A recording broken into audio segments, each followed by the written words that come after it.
I wonder if you believe everything you hear. I wonder if you believe everything you hear in the playground or in your classroom at school. I wonder if you believe all the things you hear at work, or all the things you hear on the radio or see in the newspaper. I'm guessing you might be answering no to some of these questions. But what about the people that you know and love best because you spend lots of time with them? Your family maybe, or your friends or someone at church. The people you really trust. I wonder whether you believe everything they say. And I'm not talking about when someone is playing a little trick or a joke on us, or when someone deliberately is trying to make us laugh, but when they're talking about things seriously. Do you believe everything that they say?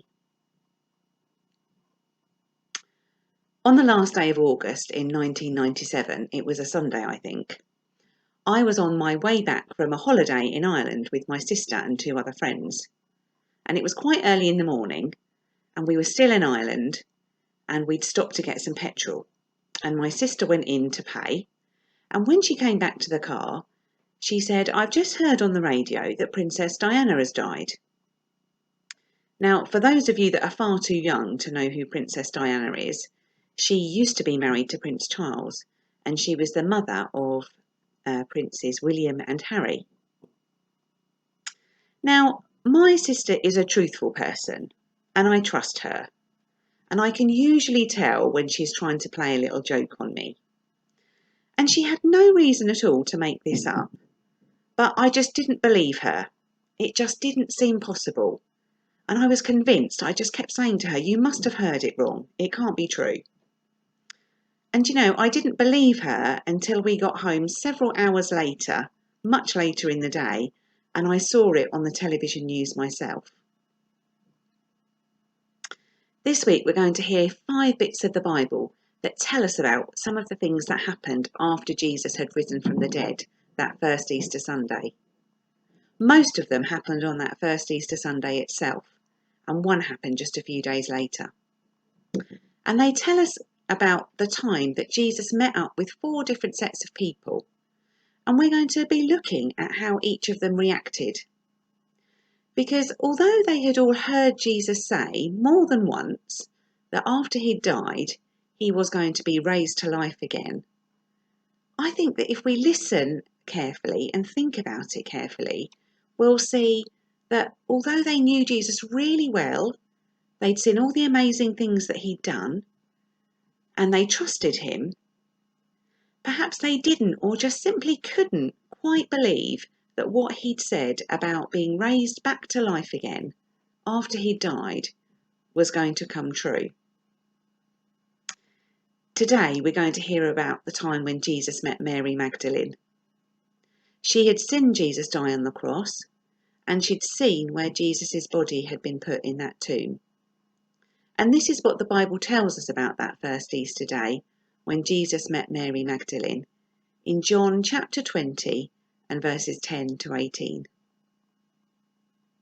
Mary stood outside the tomb crying. As she wept, she bent over to look into the tomb. She saw 2 angels in white, seated where Jesus' body had been, one at the head and the other at the foot. They asked her, "Woman, why are you crying?" "They have taken my Lord away," she said, "and I don't know where they have put him." Because at this point, Mary thought that Jesus' body had been stolen by somebody and hidden. At this, she turned round and saw Jesus standing there, but she did not realise that it was Jesus.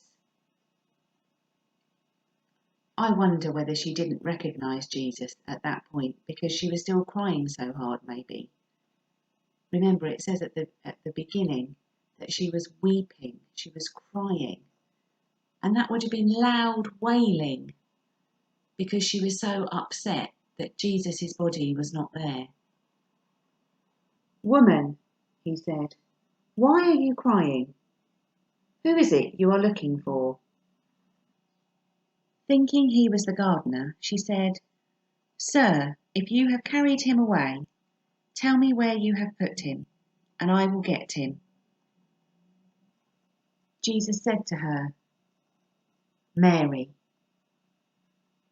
She turned towards him and cried out in Aramaic, "Rabboni," which means teacher. Jesus said, "Do not hold on to me, for I have not yet returned to the Father. Go instead to my brothers and tell them, I am returning to my Father and your Father, to my God and your God." And maybe when Jesus was saying to Mary, "Do not hold on to me," he might have been looking ahead to the time when he was going to go back to heaven to be with God. And he might have been saying, "You don't need to cling on to me because I'm not going to do that quite yet." Or he might have been saying, "Don't cling on to me because I can't be with you in the same way that I have been with you for much longer." Or was he just saying that he wanted Mary to believe that he really was alive again just by looking at him rather than touching him? And when he was telling her to tell my brothers, he was talking about his disciples. Mary Magdalene went to the disciples with the news, "I have seen the Lord," and she told them that he had said these things to her. Perhaps it was Mary's tears, that weeping, that loud wailing, that suggests to us that she just couldn't believe that Jesus had risen back to life. That and the fact that she was looking for his body. She said, didn't she, "They have taken my Lord away, and I don't know where they've put him." You see, she thought somebody had stolen Jesus' body and hidden it somewhere else. But of course that wasn't the case at all, was it? And when she saw Jesus for herself, she saw that of course he'd been telling the truth when he said that he was going to come back to life again. And she was able to say to the disciples, "I have seen the Lord." Finally, she believed. When I was at school, we used to sing a song, and part of it went like this. "God has promised. God never breaks a promise he makes. His word is always true." And we see that time and time again in the Bible, don't we? When Jesus says something, he will always do it. It's always true, and we can always believe him. Let's pray together. You can do the prayer drill if you like. 1, 2, 3. Dear God, please help us this week as we think about some of the people you met after you had risen back to life again. Help us to remember that whenever you say something, you will do it. Your word is always true, and we can always believe in you and trust you.